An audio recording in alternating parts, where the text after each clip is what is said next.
Is the first adhan done or not yet? No, they haven't made adhan yet. You want to do adhan? I did it. Oh, you did? Okay.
Very helpful. Okay, thank you.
السلام عليكم ورحمة الله.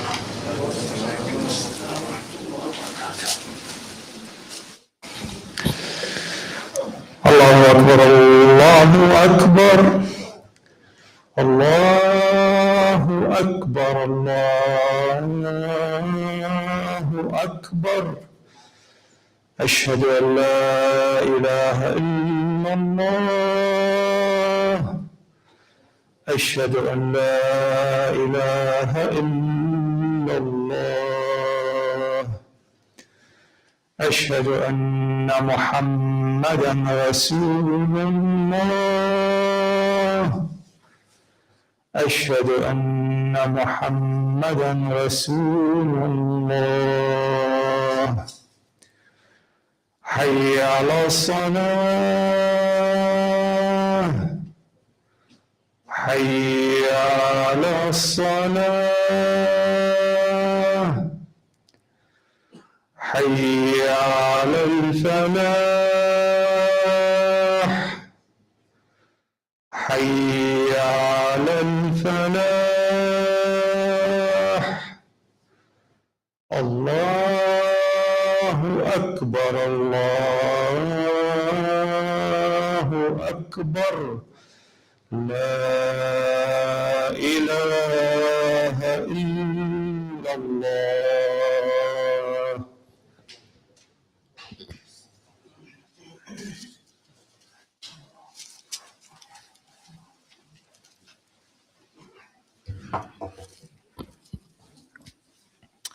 إن الحمد لله نحمده ونستعينه ونستغفره ونعوذ بالله من شرور أنفسنا ومن سيئات أعمالنا من يهده الله فلا مضل له ومن يضلل فلا هادي له ونشهد أن لا إله إلا الله وحده لا شريك له ونشهد أن محمدا عبده ورسوله. All praise belongs to Allah subhanahu wa ta'ala. We praise Him, we ask for forgiveness and guidance. We seek protection from Allah subhanahu wa ta'ala from the malice of our own souls and the evil of our own actions. Whomsoever Allah subhanahu wa ta'ala guides, no one can misguide. And whomsoever He misguides, no one can guide him to the right path. Amma ba'd. So it's wonderful to see everybody today on a beautiful, what feels like a fall day.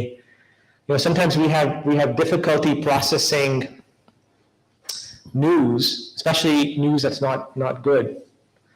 Loss of a loved one. We're always hearing about war in the news. We hear about refugee crises in the news. We hear about the recent floods in Pakistan, which have been devastating to the country. So we hear about loss of life. We hear about loss of good people, human beings. It's hard to process all this. And interesting, Allah subhanahu wa ta'ala in our beautiful deen has given us a really amazing series of antidotes or solutions or methods to deal with this kind of calamitous news. Now, interestingly enough, the word musibah comes from asada. Asada means actually, it actually refers to when an arrow hits its target. Yani, it is an extremely targeted event. So musibah is actually a calamity or badness or bad news. That is not an accident. It's bi'idhnillah. It comes with the permission of Allah subhanahu wa ta'ala. And although at that time we cannot understand its purpose, it's difficult to explain it. And it's very difficult to tell someone to have sabr. So we're going to talk about these issues today a little bit. And the way I'm going to address it today is, I thought a lot about this issue. The way we're going to address it today is we're going to talk about the notion of shukr. Shukr in the essence of the deen as an antidote to dealing with these calamitous situations. So it's fascinating, when you hear bad news, your first impulse as a human being is what we call fright and flight. Because you're anxious. Your heart starts racing, you might start sweating, you might get sweaty palms and feet. There's a reason for that. There's a maslahah behind that. Your body is ready to run and protect itself, as if you're being attacked by a lion. And when you have that feeling, the one thing you cannot do is think. Because all thinking ends. You're now in a fright and flight stimulus situation. You have to get out of there somehow. And so you stop thinking rationally. And you want to do the first thing that comes to mind, which is help yourself and rescue yourself, or help others, but you're not thinking thoughtfully, strategically at all. There's no strategy involved here, zero. In fact, you're trying to help yourself survive. And so what's really interesting is the deen recommends something completely different. So when we hear, bad news, what do we do? Fascinating, in the last couple of months, while I was dealing with those bad news, I was part of a leadership retreat where I work. There were about 40 leaders across a large system that came together to train. And it's amazing.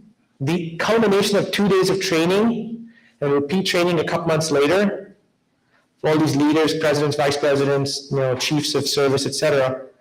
The culmination of the entire training was that your mental state as a leader, if you're in a state of gratitude or gratefulness, you'll be fine. The idea was that this company calls it, it's a proprietary term for this company, they call it a mood elevator. And the idea is to train the leaders not to panic, not to worry, not to get concerned too much, but instead use that concern in a curious way to begin to think and strategically address the problem. And I kid you not, wallahi, the end result of all the training was to somehow maintain a composure where you and your teams around you are in a state of gratitude or gratefulness. If you're in a state of gratitude, you can solve the problem. Just FYI, we're going to go into some other stuff, at least from a deen and spiritual point of view, but the purpose of the retreat was not spiritual. It was purely dollars and cents. How does a company survive? If you look at all the research on gratefulness and gratitude of leaders, when they have that positive ambiance, the companies do well fiscally, financially, pure, hardcore economics, nothing to do with spirituality. So isn't that fascinating that as we're dealing with some of the stuff, as I'm watching the stuff come through on the news, I go to a retreat, and instead of training us on accounting principles or other things, they're training us on nothing but our mood, how to handle our mood, how to handle our composure, and that's what we'll talk about today, but from a spiritual point of view. So I just want you to bear that in mind as we go through the next few minutes of evidence. So the first ayah I'm going to quote to you, Allah subhanahu wa ta'ala uses in the Quran as beautiful recommendation, is to the people of Bani Israel, right? The Israelites. It's from Surah Ibrahim. And, it's very interesting that Allah subhanahu wa ta'ala says, that it's a fascinating mention in the ayah that the Israelites, what have they gone through so far? They've been through hardship like you never imagine, right? The Bani Israel. They were persecuted by the Pharaoh. The male children used to be killed in massive genocide every year, every other year.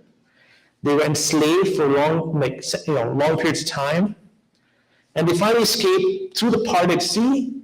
Now they're in the desert, and now he's reminding them, yes, you go from one calamity to another, maybe minor calamity. You're in the desert, it's hot, it's sandy, there's no food, but you have to be grateful. Here's the famous ayah from Surah Ibrahim. قال سبحانه وتعالى في القرآن الكريم بعد أعوذ بالله من الشيطان الرجيم.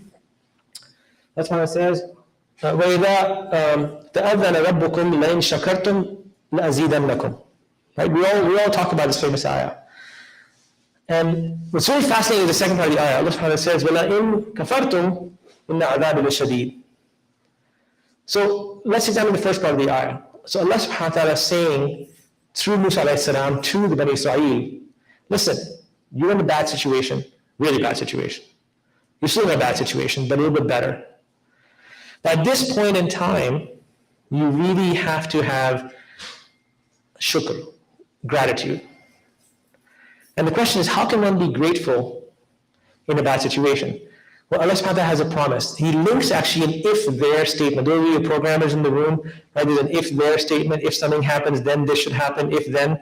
Well, it's clear link that if you are in a state of gratitude, I will increase you. The question is, increase you how? Not mentioned. Because, again, when you are in a state of panic or worry, or you hear bad news or something bad's happened, calamitous, you're not really thinking about what you want. You just want to solve all the problems. So the reassurance is, I will increase you. What's the neuropsychology of this? Why did I tell you about the retreat where this company came to consult for leadership groups, telling them, hey, be grateful? Because when you're in a state of gratitude, you actually start thinking. Because it can always be worse. The message is, it can always be worse. Here's the other point to make here. If you think about the second part of the ayah, وَلَئِن كَفَرْتُمْ إِنَّ عَذَابِ لَشَدِيدٌ, Allah subhanahu wa ta'ala is actually putting two opposites in front of us. Shukr and kufr, right?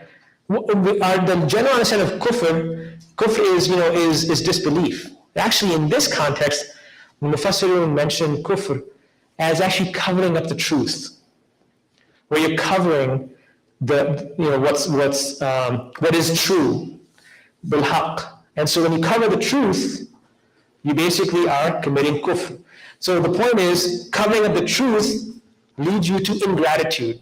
Meaning, if you really adhere to the truth, the situation doesn't matter what you're in, you will always be grateful because it can always be worse. Isn't that fascinating? So the Quran If you look at two antonyms, two opposites, shukr and kufr, if you're in the state of gratitude, you're in good shape. If you become ungrateful or ingrateful, you suddenly delve into covering up the truth. Now, Surah Baqarah actually goes on about a similar concept and actually also equates shukr and kufr very interestingly. The famous ayah, right, Surah Baqarah ayah 152, قال الكريم فاذكروني أذكركم واشكروا لي ولا تكفرون. Remember me, and of course, I'll remember you.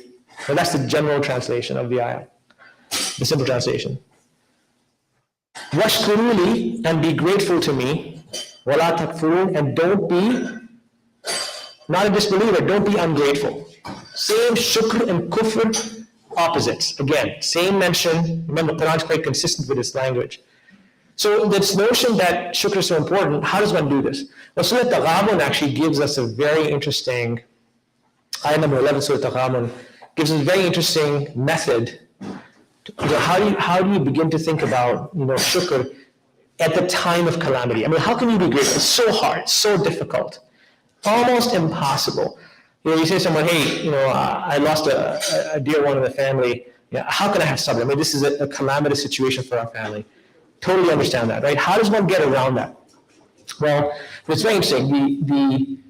The recommendation in that situation is, so Taghabun says that, so musibah is bi'idhnillah, right? I said it right at the beginning. The musibah is targeted, is with Allah's permission. Allah subhanahu wa ta'ala promises in Surah Taghabun, ayah 11, if you yu'min billahi, yahdi qalba. If you have iman in Allah subhanahu wa ta'ala at that time, He guides your heart, guides you. Because remember, I mentioned, think about a leader of a company who's panicked all the time, negative all the time. They talk to their teams in a negative way. Guess what happens? That trickles down, company fails. You change their mood, they look at things positively. No matter what situation they're in, they're now thinking strategically. They're thinking, not reacting. And suddenly things get better. So the iman is important, but how does one maintain iman? Here's sort of the punchline for today. If you forget everything else I've said, this certainly helps me. I'm sure I hope helps you. And again, we keep reminding ourselves of this. It turns out that the Mufassirun say that sabr is actually a form of shukr at the time of adversity.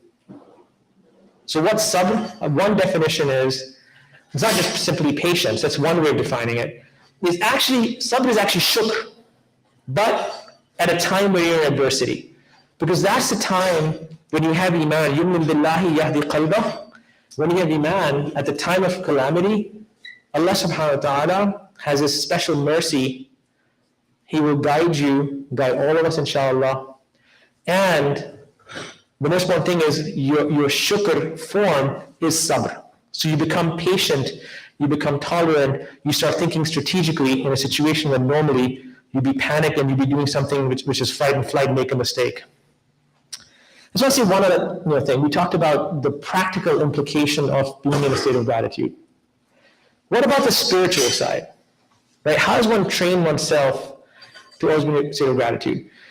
Well, when you feel a state of gratitude, things just look better, right? There are people out there you see, that famous expression, right? The glass half full. Well, we'll do that experiment. It actually does work, but you can do it different ways. There are some people who see the world almost always as a glass half full. And they're the opposites. And all of you know who they are, either amongst you, amongst your family, etc. So the people who look at the glass half full are the people who probably have more shukr built into them. It's in their nature, it's in their spirituality. No matter what their deen is, no matter which tradition they follow. The good news is our tradition, the Islamic tradition, actually facilitates development of that spirituality, of thinking about being grateful. So the last part of the khutbah, I just want to end with, and we'll pause in a second, but I just want to end with one of my favorite, I'm sure your favorite surah in the Quran, Surah Rahman. Surah Rahman is a fascinating surah on many counts. And today I would suggest we should look at it from purely a shukr point of view. You may not have thought of it that way, But just bear with me for a few seconds. So Surah Rahman was revealed at a very difficult time in the Meccan period. So the first 13 years was probably around year 10 or so when it was revealed. And the Muslims are really horribly persecuted, right? It has all the characteristics of a Meccan surah, Makki surah, right?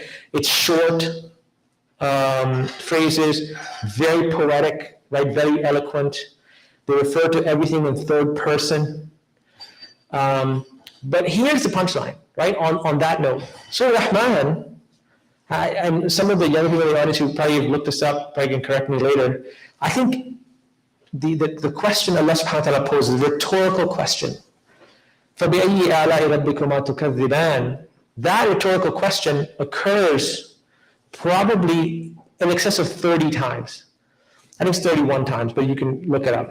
That's homework for you. So, if it occurs 30 times, Allah subhanahu wa ta'ala is asking us rhetorically, right? I mean, which ones of all the blessings and ni'mah I give you, and they're enumerated in the surah at different points, will you not accept, reject, whatever the translation of yukadhiban? But the point is, how many times does Allah subhanahu wa ta'ala ask a question? Well, think about a teacher giving a lesson. When the students just don't get it, the teacher is very emphatic and repeats the lesson or repeats the question again and again. Didn't I teach you this? Didn't I teach you this? Didn't I give you this lesson? How come you didn't do so well on the test, etc.? Same thing here. The rhetorical nature of the surah is fascinating. But Allah subhanahu wa ta'ala is asking us more than 30 times this question. Are you that ungrateful that you are rejecting the blessings I've given you? So I would suggest, as we think about shukr, and we think about sabr, and we think about shukr and kufr being the opposites of each other, where kufr might be covering up the truth, but the truth is almost always a state of shukr. The one thing we could do on a daily basis is at least 30 times or 31 times be grateful for what you have. If you can see, if you can taste, if you can smell, if you can touch things and feel them, if you can walk either with support or without support, if you have your senses, you can appreciate people, your loved ones around you, whatever those things are. Maybe the roof over your head, maybe the clothes that you're wearing, maybe the shoes you have, maybe your family. As we pause and do parts of khutbah, one thing you could do as you make dua to Allah subhanahu wa ta'ala is think about the things you are so grateful for and so extremely grateful to Allah subhanahu wa ta'ala for that you couldn't buy or you couldn't replace any other way. أقول قولي هذا واستغفر الله.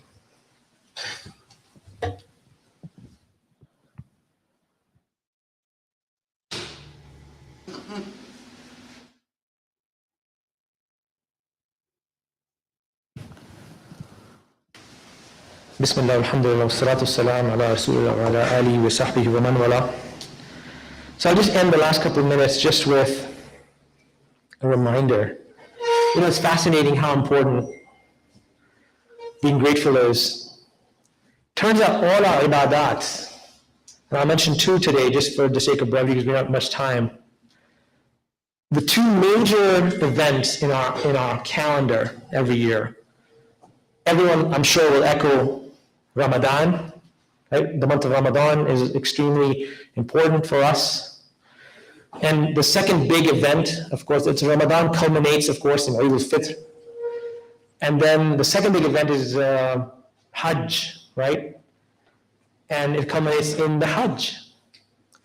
So let's see what the Quran says about these two events. So if you read about the famous Surah Baqarah, the famous ayah we always quote during Ramadan, ayah number 185, Allah subhanahu wa ta'ala says, Shahr Ramadan alladhi unzila fihi al-Quran, right? That ayah, it's ayah 185. You can look it up on your app.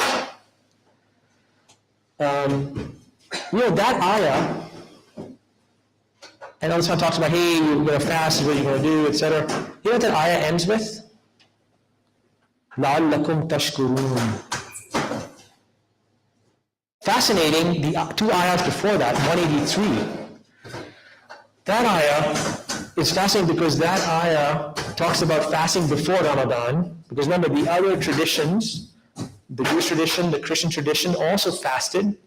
Those typically two to 3 days a month. That fasting, that ayah ends with لَعَلَّكُمْ تَتَّقُونَ. Ramadan takes it a little bit higher, so that ayah ends with لَعَلَّكُمْ تَشْكُرُونَ. What's لَعَلَّكُمْ mean? Difficult to translate, but basically in the remote possibility that, perhaps, maybe, type of thing. So if you fast, perhaps you may attain the state of shukr. What about Hajj? Right, so just to tell you about that surah, that ayah. This is Surah Al-Hajj, ayah 36, and ayah 37. You know, the famous ayah 37, it's not the meat or the blood that goes to Allah subhanahu wa ta'ala, it's really your taqwa, right? That famous ayah.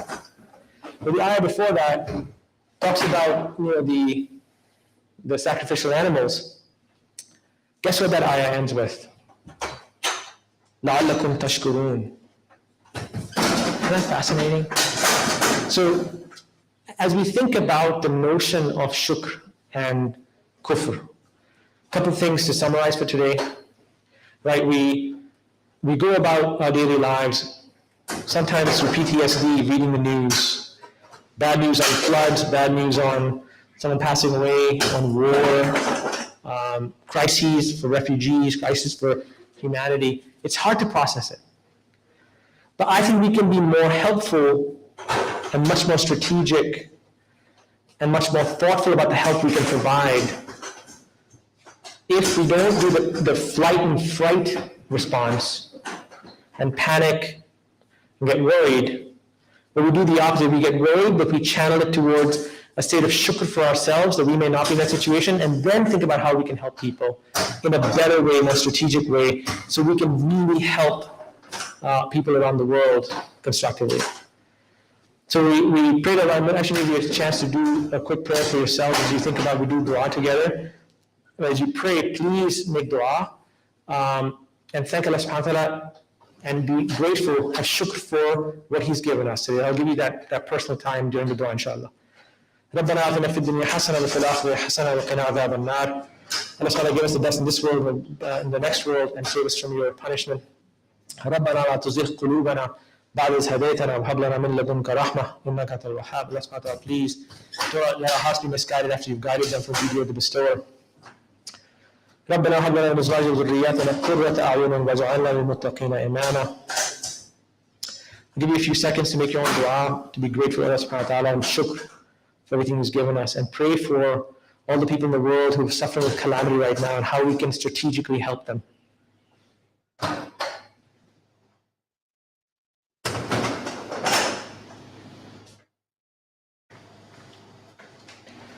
سبحان ربك رب العزة عما يصفون وسلام على المرسلين والحمد لله رب العالمين وأقيموا الصلاة.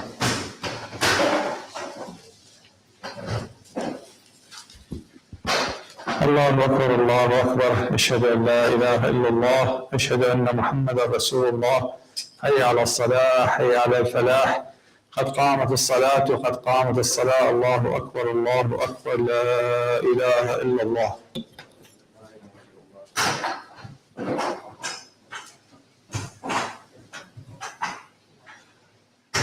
الله أكبر.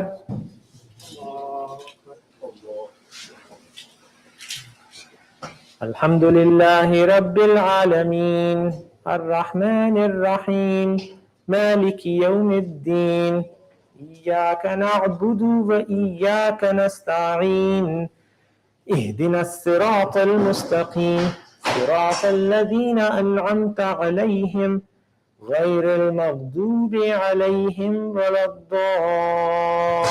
الضالين.